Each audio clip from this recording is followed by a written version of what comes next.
My name is Major General Nakarin Sansanayudh. I'm the Director General of the Armed Forces Research Institute in Medical Sciences, WRAIR-AFRIMS. My name is Colonel Matthew Levine. I'm the Director of WRAIR-AFRIMS. AFRIMS is an overseas research and development platform headquartered in Bangkok, Thailand. We have field stations throughout the Indo-Pacific to include Nepal, Australia, Cambodia, and Philippines.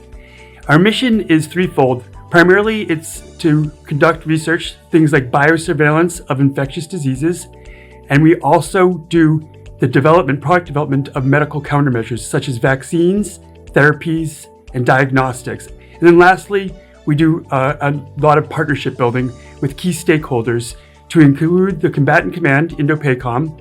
Also, we work very closely with the U.S. Embassy in Bangkok, Thailand. We work with academia, we work with our partners, and of course, one of our most important partners, or our most important partner, is the Royal Thai Army, and our relationship with them that has persisted over the last 63 years.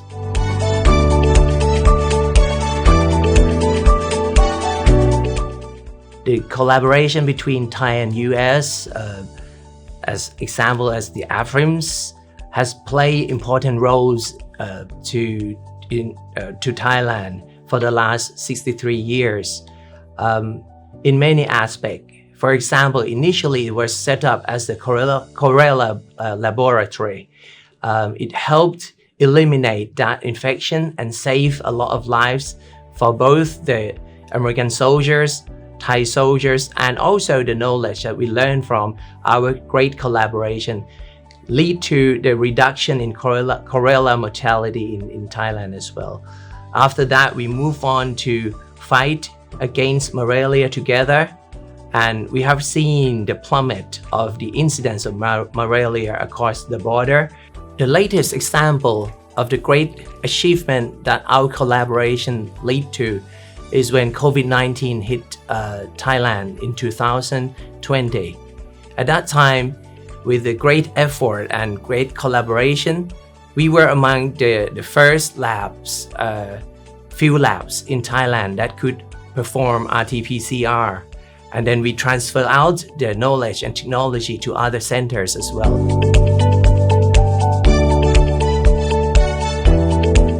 AFRIMS contributes to the United States global health security efforts in numerous ways. So first off, we do biosurveillance, which serves as an early warning system to detect diseases and newly emerging pathogens before they cause major outbreaks. So we do this by collecting samples across the Indo-Pacific, and then we bring those samples back to our main laboratory in Bangkok, Thailand. And by determining what's out there, we can better prepare first off, our United States military forces as they travel throughout the region to bring with them the countermeasures they need to protect themselves. But we also are able to alert the international global health system, collaborators such as the WHO, the Embassy, and other health-based organizations so that they can better prepare and to respond to any types of outbreaks. Secondly, we create medical countermeasures. And those medical countermeasures, many of which you're familiar with, would be things like vaccines, diagnostics, and therapies. Those take a long time to develop. Those happen over the course of decades. And so that surveillance feeds into those medical countermeasure production by determining where we should best conduct our clinical trials. And then lastly, we contribute to global health security by building strong and robust partnerships. Our partnership with the Royal Thai Army being the primary partnership, but we're also partnered with allies throughout the region, 18th Theater Medical Command, Indo-PACOM, and all of these things come together to help prevent, detect, and deter infectious disease and allow the warfighter to be medically ready to do their job and not be overcome by some of the diseases that are present in that location.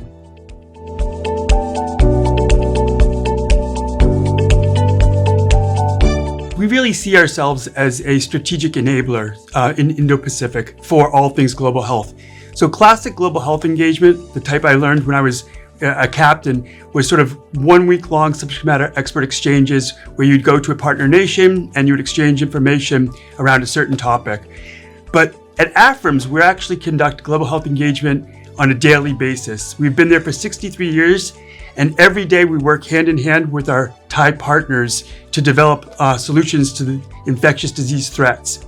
And another role we play is because we're there every day and we know the local partners and military folks and those who work at ministries of public health, in academia, we serve as really a matchmaker. So as different demand signals come through, for instance, if the Philippines says they were interested in doing veterinary work, we're able to reach back to either Hawaii or Japan and sort of create those connections between various entities within the United States Department of Defense and really the whole of government. If the State Department has interests or the CDC, we're able to bring them in as well. So we see ourselves as a facilitator and a coordinator of that global health engagement efforts, and not just sort of classic 1 week, one-off opportunities, but rather prolonged, sustained relationships. And it's really, it's through trust-based relationships that this all works. General Nakarin and I know each other well, and we're more than just co-workers. We are actually friends and partners, and we have similar goals. And so as these things come up, we're able to channel these demand signals to the right people within the Thai Department of Defense or within the Philippines or Nepal, etc. And so as things come to us, even though it might not be research and development or the classic work which our core mission relates to, we're able to create those relationships and move the efforts forward.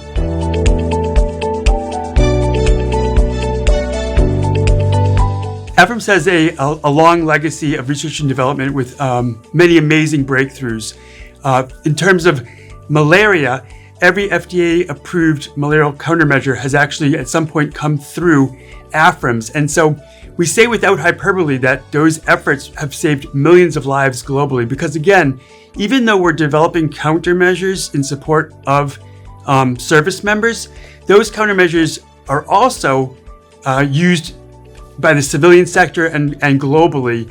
And so those anti-malarial drugs, those are probably the most impactful efforts we've ever had, but we have other ones as well. Japanese encephalitis virus vaccine, that was done in Kampong Pet, Bangkok with our cohorts. And that is a vaccine that many of us have taken and saved many lives, to include the lives of many children in Thailand.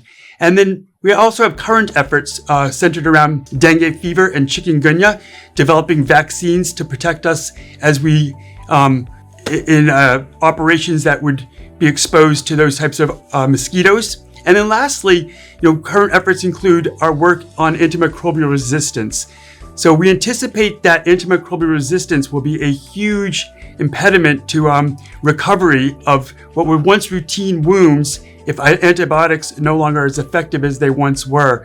And so our work in that space, we hope, comes up with new countermeasures, unique initiatives that can help prevent unneeded deaths and save medical resources and protect our soldiers in the field. Well, in addition to that, another great thing that we do together is the HIV infection, which used to be very severe and which used to have a great impact on the whole world, not to mention in Thailand as well. With great works that we do, it leads to the dramatic reduce in HIV infection worldwide, and obviously in Thailand as well. A lot of programs, a lot of vaccines and drugs has been developed, and we do a lot of research about that. We provide the data, like screening data. We have the huge amount of surveillance and information that can use for planning the policy for a national level. So a lot of those lead to the dramatic reduce in HIV infection worldwide.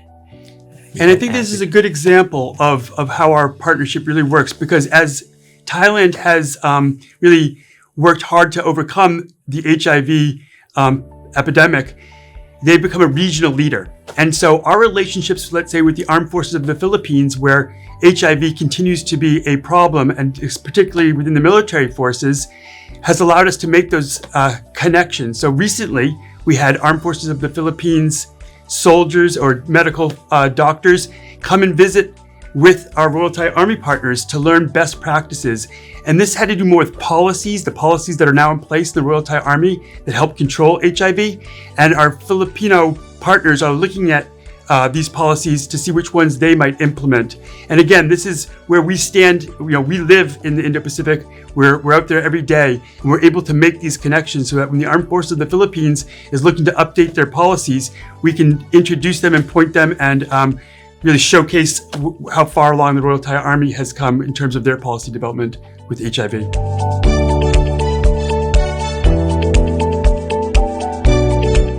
So at AFRIMS, even though it's a U.S. military institution on the U.S. side, really the magic happens in the laboratories and at the scientific level. And those scientists are predominantly Thai civilian staff workers. And I think we cannot overemphasize how incredibly dedicated they are to this mission and how skilled they are. Our Thai staff and Thai scientists are world-class, elite infectious disease medical researchers. And it's through them that we have developed 63 years of medical countermeasures and the biosurveillance. And really, as we come and go, we have 2 and 3 year rotations at AFRIMS. They're there every day building on their capabilities and capacities. And we provide training and things of that nature. They go on to become leaders within Thailand. So some of those folks will leave AFRIMS and go on into academia or into military or into government positions and really lead and, again, help build Thailand as a regional leader in public health. Right. In addition to that, I think the important factors that lead to the success that we have is the great collaboration between us, which laid upon trust. In medical field, especially medical research and clinical work, trust is very important, and I think we can learn from that. One thing that I see as a strength is that the work between us is not distance. There are some people from the US to come and work with us, go to the field with us, go to the jungle with us, go to the community with us, and we work together shoulder to shoulder. And I think that's also one of the main factors that lead to the success as well. Another thing is, I think we cannot emphasize less, or we cannot give less importance to them, is the quality of people that we have at AFRIMS. They're all dedicated, they're very top of the class, and they're very passionate about the work that they are doing. I think generally we have people who work there 20, 25 years, that's the average. And most of them just continue to work after they're 60. So amazing. And we would love to thank them for their contribution. Because we are partnered with the Royal Thai Army, and because Thailand has a history of stability in a somewhat unstable region of the world, that's been really a piece of this success story. For 63 years without break, it doesn't have one day off. And again, as you look at overseas labs in other parts of the world, you'll find that that's not always been the case. And so that sustained effort, that sustained relationship, as General Nakarin mentioned, trust is the key word. It underwrites everything that we do. And we really, we work hard to be transparent. We try to show people all of the things we're working on so that we can maintain that trust, not just with the Royal Thai Army, but with Thai citizens as well. Because again, we are guests in Thailand. We function on a Royal Thai Army base. There is no status of forces agreement. It's under the embassy that we exist. And so really, we owe all of these accomplishments that we've talked about to our incredible hosts, the Royal Thai Army. And so we're very grateful for this relationship. And last but not least, I would like to highlight the factors that has great impact on our work as well, is the support from the superior authorities. Sometimes it's difficult for the RTA, for example, or for the Army, of the Ministry of Defense, just to understand the work that we do, how important it is.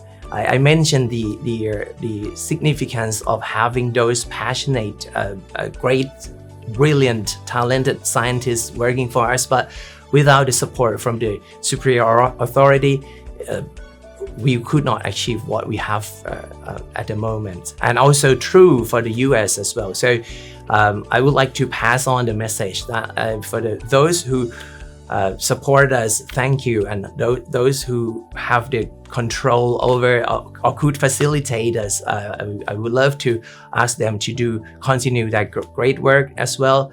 Otherwise, with our level, we can achieve not as good as with the great support from them. Yeah.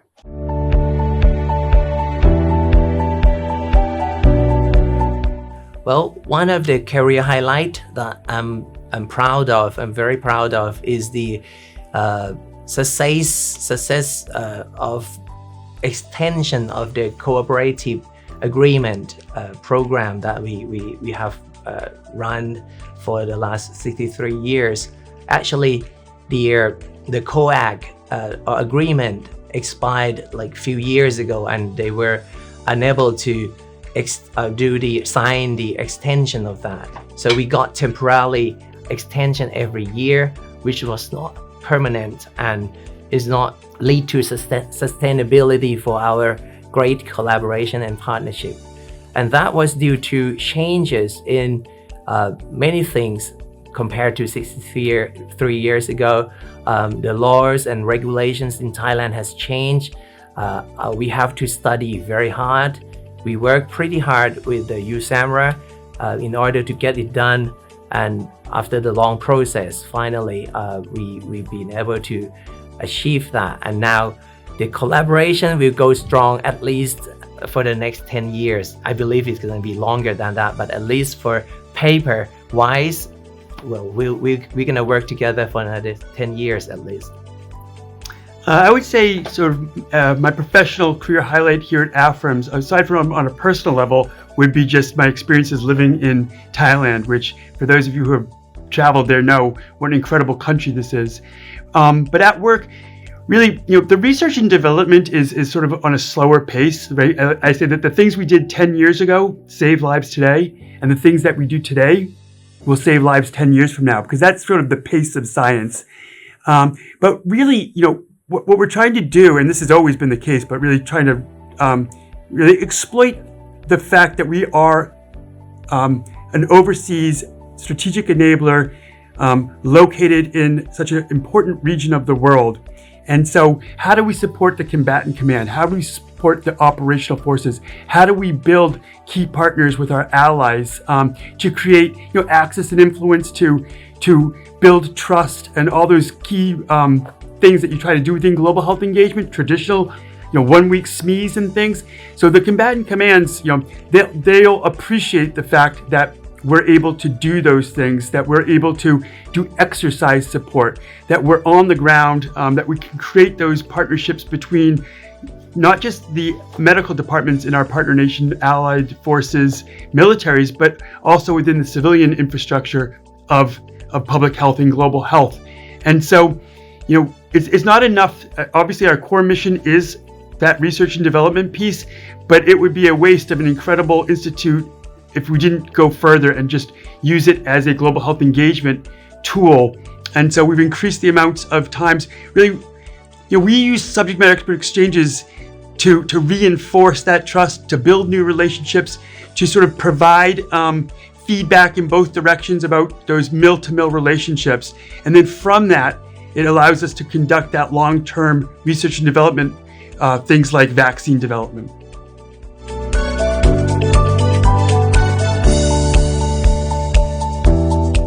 In the future, I think now we all know that the threat in terms of the medical threat, now the scale is bigger. So I think AFRIMS should head towards the bigger alliance and collaboration. So we should use this as a platform to extend the relationship and partnership and trust to other allies in the region as well. And in terms of medical fields, we got emerging diseases, we got a lot of incoming threats that we need a bigger alliance or bigger helps from all alliance that we can find. So I think the AFRIMS should move forward in terms of a strategic plan. In terms of science, we're ready for nearly everything, but we have to adapt and monitor, have the good surveillance of what is coming. Otherwise, we might respond a bit too slow to that. And I think biosurveillance is also very important. And in terms of science, other science, I think we are doing great. So mainly, I think in terms of my perspective, we should continue with our great relationship, but try to expand it and use this and include more people to our AFRIMS family, and to build a big collaboration of family in terms of health or medical science to fight with the emerging diseases in the field of medicine. And just as a good example of that, right, infectious disease will always be our bread and butter. But recently, we've just discussed in the last week other opportunities in the fields of things like brain health, for example, resilience and better sleep practices. So we're currently coordinating a global health exchange where a team comes over and we can talk about expanding the aperture of the work that AFRIMS has traditionally done to enter new areas, both in terms of research, but just in terms of policy and things of that nature. And the ultimate goal, right, is the more military ready we are, the more readiness the Thai and the U.S. Service members have, the better prepared we are for future threats, whatever those may be. And so as we move forward to the next 63 years and beyond, just to continue to maintain that trust and to, never get complacent. We don't know what's coming next in terms of infectious disease or any other medical threats, and we want to just keep our eyes open and continue to build on what we already have, and to recognize that it's an absolutely unique institution. And as I mentioned earlier, it's irreplaceable. It's a one-of-a-kind space, and we should not take it for granted. We need to continue to invest in its future, both in terms of personnel, in terms of technology, in terms of financing, and as we achieve the objectives, not just the medical objectives, but also the objectives of our strategic alliances, not to underestimate the power of health diplomacy.